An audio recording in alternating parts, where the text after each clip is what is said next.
The small village of Chernovo has always been surrounded by strange rumors. On its outskirts, deep in the forest, stood a stone gate covered with ancient runes. No one knew who had built it or why, but everyone knew one thing: you must not go near it.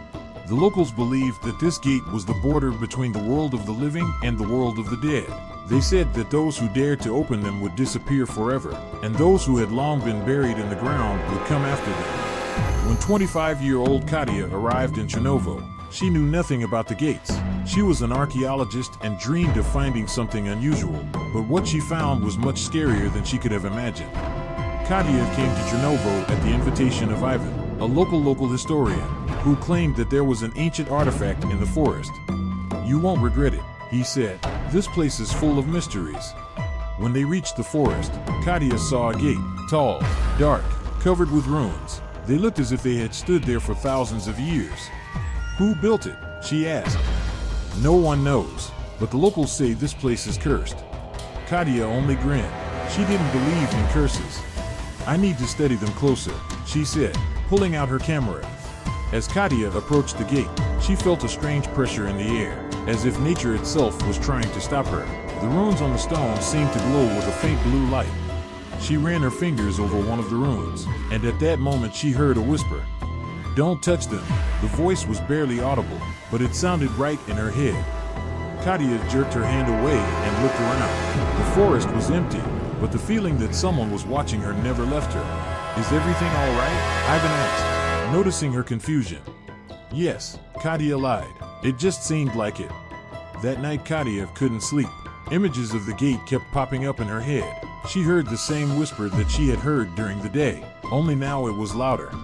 "Open us," it sounded again and again. Unable to bear it, Katya stepped outside. The moon was shining brightly, casting the village in a cold light. She felt her feet leading her into the forest. When she reached the gate, it looked different. The runes glowed brighter, and the air around it was drenched in cold. "Who's there?" she shouted, her voice trembling. At that moment, one of the runes glowed, and a stream of cold air rushed out of the gate. "You have found us," came a voice. "Now open the gate." The next morning Katya told Ivan what had happened.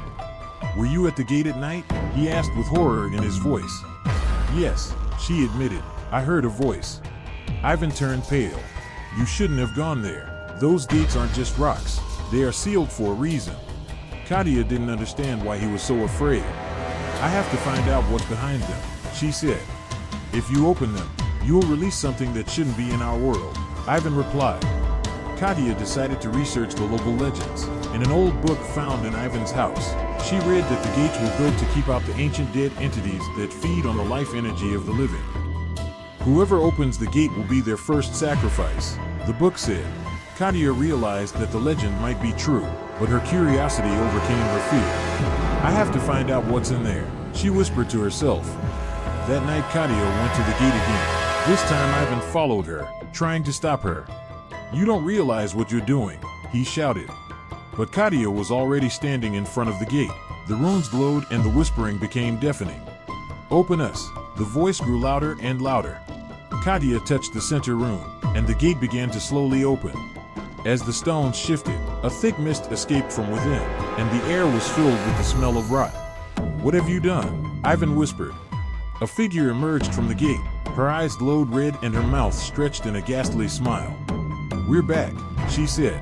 The moment the gate opened fully, Katya felt the coldness seep into her body. The fog that had escaped from them clotted at her feet, and the air was filled with the smell of dampness and decay. A figure stood before her, illuminated by the faint light of the runes. Her eyes burned red, and her voice sounded like an echo from deep within the earth. "You have opened the gates," the figure said, "and now they will never close." Ivan stood nearby, dazed with horror. "Katya, you must get out of there," he shouted, but his voice was barely audible through the rumble coming from the gate. Katya took a step back, but the figure moved forward. Her movements were smooth, but unnatural, as if she were sliding on the ground. "You won't leave," she whispered. "You'll be the first." Katya felt something grab her arm. It was an icy, pale hand that pulled her closer to the gate. "Let her go," Ivan shouted. Rushing forward, he grabbed a stone and struck the figure, but it did no harm. "You don't realize what you've awakened," the figure said before disappearing into the fog. Katya and Ivan made their way out of the forest, but they both realized that everything was just beginning. "We have to do something," Katya said. "This gate cannot be left open." "I warned you," Ivan replied. "Now everything that has been sealed will come out." The next day, strange things began to happen in the village. People complained about whispers coming from nowhere and strange shadows that appeared in their houses. One woman living on the outskirts of the village said she saw her late husband standing at the window. "It's him, I'm sure," she said, but his eyes, they weren't his. Katya decided to return to the gate to study the runes. She hoped to find a clue on how to close it again.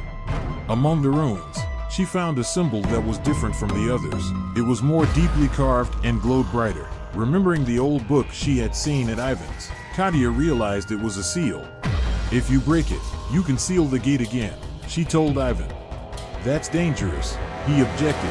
"If you make a mistake, you could unleash more evil." "But we have no other choice," Katya replied. That night, Katya and Ivan returned to the gate. The forest was dark and quiet, but the silence was ominous. The runes on the gate glowed brighter than before, and moans and screams came from inside.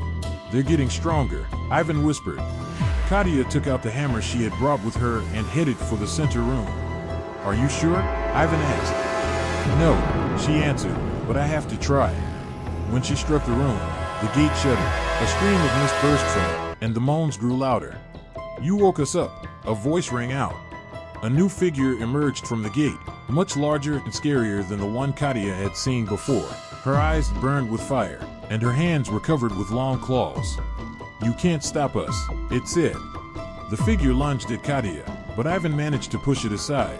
He grabbed a torch and pointed it at the creature. The fire made it retreat, but not for long. "Katya, get away," Ivan shouted. "No, I won't leave you," she replied. "You have to finish what you started." Katya struck the rune again, and this time it cracked. The light from the gate began to fade, and the figure screamed before dissolving into thin air.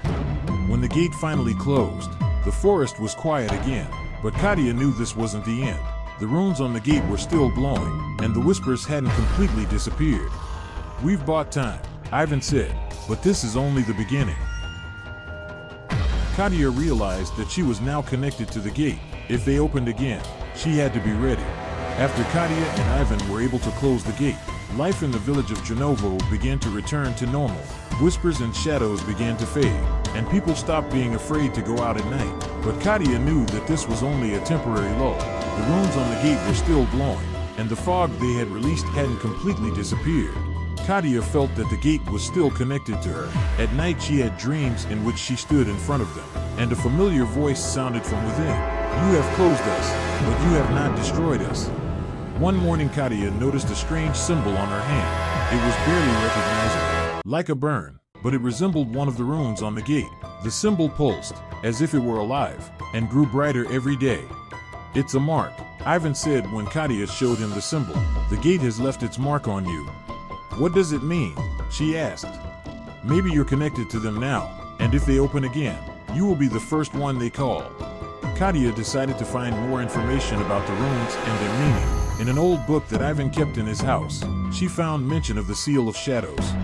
The Seal of Shadows is an ancient magic created to hold the boundary between worlds. If it is broken, it can be restored, but only at the cost of the life of the one bound to the gate.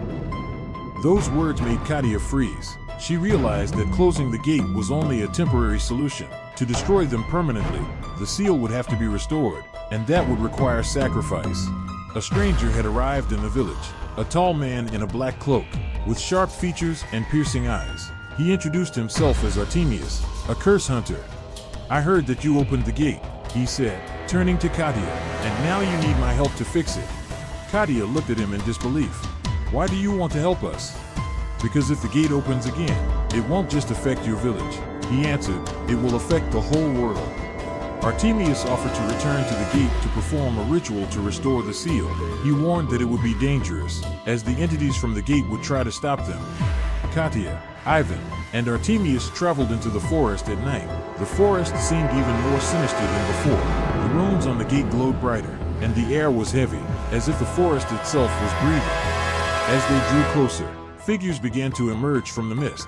They were the same entities Katya had seen before. "They're trying to stop us," Artemius said. "Stay close to me." Artemius began to draw a circle around the gate. Using chalk and consecrated salt, he read the incantations, and Katya held the amulet he had given her. "This amulet is the key," he said. "It will help restore the seal." When Artemius began the ritual, the entities began to attack. They rushed at the circle, but could not cross it. Ivan fought them off with his torch, and Katya felt the amulet in her hands grow hot. "You must stand in the center of the circle," Artemy shouted. Katya stepped forward, and at that moment the fog began to thicken. She heard the same voice, "You can't destroy us." But Katya didn't stop. She picked up the amulet and spoke the words Artemius had given her. The runes on the gate flashed, and a bright light burst out of it. When the ritual was over, the gate closed again and the runes darkened. The figures disappeared and the forest became quiet. Katya felt the symbol on her hand fade away. She knew the link to the gate had been broken, but a feeling of emptiness remained inside her. "Is this the end?" she asked, looking at Artemis. He shook his head. "No, the gate is closed, but its power still exists." Katya returned to the village, but realized she couldn't stay. She felt it was now her duty to protect the world from such threats. Artemius suggested that she join him. "You have proven that you have the power to fight the darkness," he said. Katya agreed. She left Chernovo, knowing that her life would never be the same again. After Katya, Ivan, and Artemius completed the ritual, the gate finally closed. The runes on the stones darkened, and the mist that enveloped the forest dissipated. The darkness that had sought to break free was gone, and the air was clear again. The village of Chernovo has found its long-awaited peace. People stopped hearing whispers, seeing shadows, and feeling the cold coming from the forest. Everything seemed to be back to normal. Katya stayed in the village for a few more days to help Ivan and the other villagers restore order. But deep down, she knew her connection to this place was complete.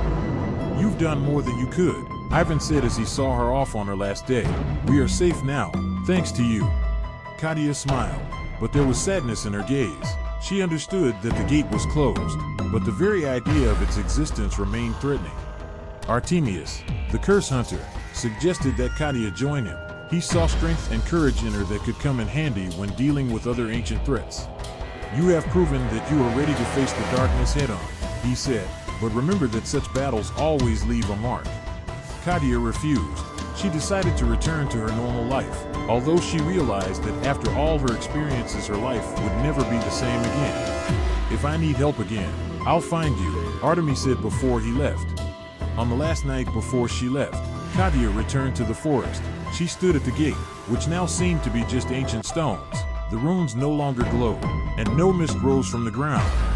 But as she touched one of the slabs, she thought she heard a faint whisper, "We'll be back again."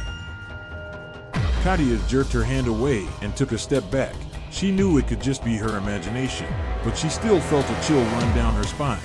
"If you come back, I'll be ready," she whispered back before walking away. Katya left Chernovo at dawn. She had left the gates of the dead behind, but she had not forgotten the lesson they had taught her. She realized that darkness will always exist in this world, but it can be stopped if you are brave enough. The village lived its life again, and the forest became a normal place where people went to pick mushrooms and berries. The gate remained closed, but its shadows were still a reminder of what had been. Katya set off to her new life, knowing that her story was just beginning.